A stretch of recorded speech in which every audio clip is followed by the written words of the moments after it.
L'adaptation de la forêt méditerranéenne face aux changements climatiques et aux incendies est devenue une priorité. Ici, plus qu'ailleurs, certaines essences possèdent des mécanismes de régénération qui leur permettent de faire face à ces nouveaux défis. C'est ce que nous allons découvrir dans les massifs de la montagne Sainte-Victoire, un monument minéral cher au peintre Cézanne. J'y attends, il ne devrait pas tarder à arriver.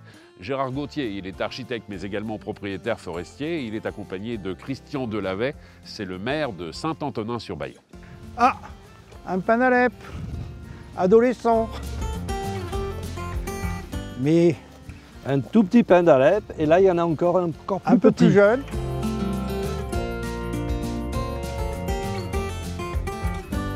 Bonjour messieurs. Bonjour. Elle est belle votre Sainte-Victoire, hein? C'est vrai, c'est vrai. Bonjour Christian. Bonjour. Ravi de vous rencontrer. Bonjour Gérard. Bonjour. Vous allez bien? Ça va. Alors Gérard, forestier, Christian, maire de Saint-Antonin-sur-Bayon. Merci de nous accueillir sur vos terres. Je vais vous dire, je suis content de la voir comme ça, la Sainte-Victoire. Parce qu'elle en a connu des malheurs. Et notamment, on va revenir sur un épisode catastrophique 1989. Il y a 5000 hectares qui partent en fumée. Ça a énormément marqué la population, cet incendie. Oui, ce fut quand même un moment extrêmement impressionnant. Le feu a démarré à 11h30 au nord-ouest, sur la commune de Saint-Marc. À 16h, il était établi au sud-est.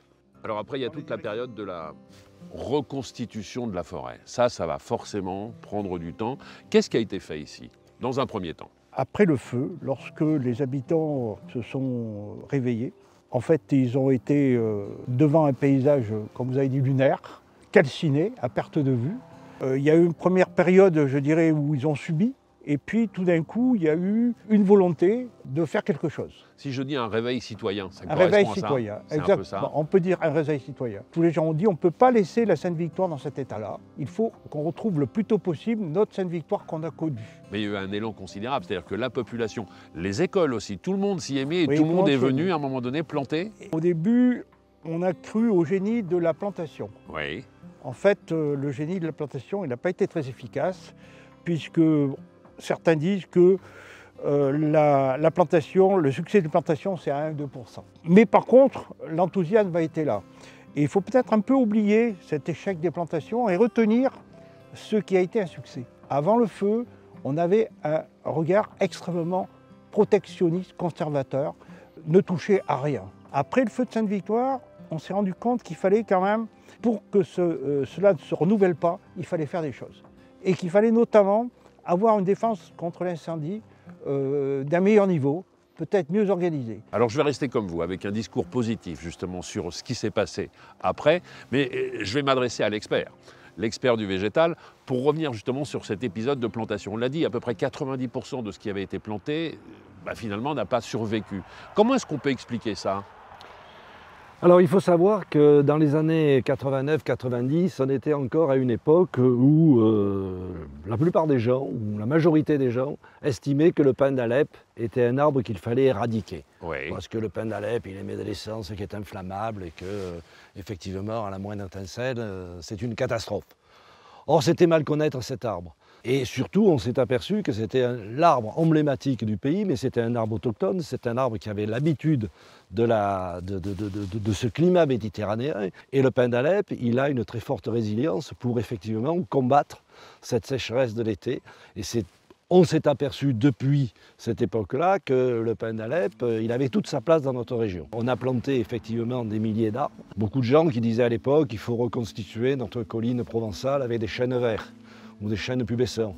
On a encore les restes qui ont séché sur place et le pin d'Alep résiste bien aujourd'hui et c'est quand même celui qui résiste le mieux. Est-ce que le pin d'Alep est cet arbre dont la pomme de pin, plus ou moins, s'ouvre et éjecte des graines à partir du moment où celui-ci est soumis à un traumatisme? Alors, c'est une des caractéristiques des feux de forêt chez nous, c'est que effectivement, lorsque un feu s'attaque à une pinède de pin d'Alep, la réaction de la pigne de pin, quand elle est chauffée, elle s'ouvre et les graines tombent. Ce qui fait qu'après incendie, on retrouve dans les années qui viennent un véritable semis de petits pins qui sont très serrés les uns les autres. Finalement, d'une certaine manière, et je mets plein de guillemets autour, le feu peut être un peu bénéfique pour la forêt parce qu'elle lui permet de se régénérer naturellement. Alors scientifiquement, c'est quelque chose que l'on peut dire oui, effectivement. Mais attention, aujourd'hui, notre souci à nous, c'est la récurrence du feu. Lorsqu'un feu arrive tous les 100 ans, il a plutôt tendance à régénérer la forêt, à rajeunir la forêt, à la conforter. S'il arrive tous les 10 ou 15 ans, comme c'est arrivé chez nous, par exemple sur le plateau de l'Arbois, la deuxième fois, la régénération est moins bonne parce que le sol est moins bon, et puis la troisième fois, il n'y a plus rien du tout. Alors, on parle de régénération naturelle. Ce que j'ai sous les yeux là, en 30 ans, la forêt, elle revit sur la Sainte-Victoire.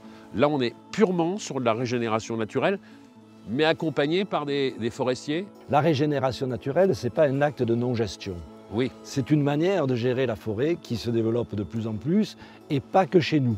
C'est quelque chose qu'on est en train de découvrir dans d'autres régions plus forestières, où on dit que la régénération naturelle, elle a ses qualités. Ce qu'il faut accompagner avec la régénération naturelle, c'est effectivement voir qu'à un certain moment, les arbres qui constituent de véritables semis puissent être dépressés de manière à laisser plus d'air et plus d'espace vital aux autres végétaux. Et ce que je le disais tout à l'heure, c'est qu'aujourd'hui, on s'aperçoit qu'il y a une concurrence entre les arbres pour la recherche de l'eau, et que si on laisse des arbres trop serrés les uns les autres, ils se font concurrence. Et quand on parle de régénération naturelle et de gestion de la forêt, comme vous l'évoquiez il y a quelques instants, est-ce que votre volonté est aujourd'hui d'intégrer des nouvelles essences, peut-être plus résilientes, qui vont encore une fois résister davantage au changement climatique qui est de plus en plus présent?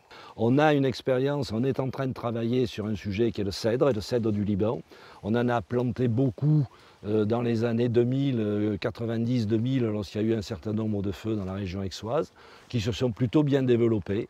Il y a aussi le pin noir qui, dans d'autres secteurs de notre département, un peu plus en altitude, résiste pas trop mal, quoi. Et perdre des essences méditerranéennes emblématiques est quelque chose qui vous préoccupe aujourd'hui, Christian? Oui, on aimerait bien ne pas les perdre, mais on sait qu'elles sont menacées.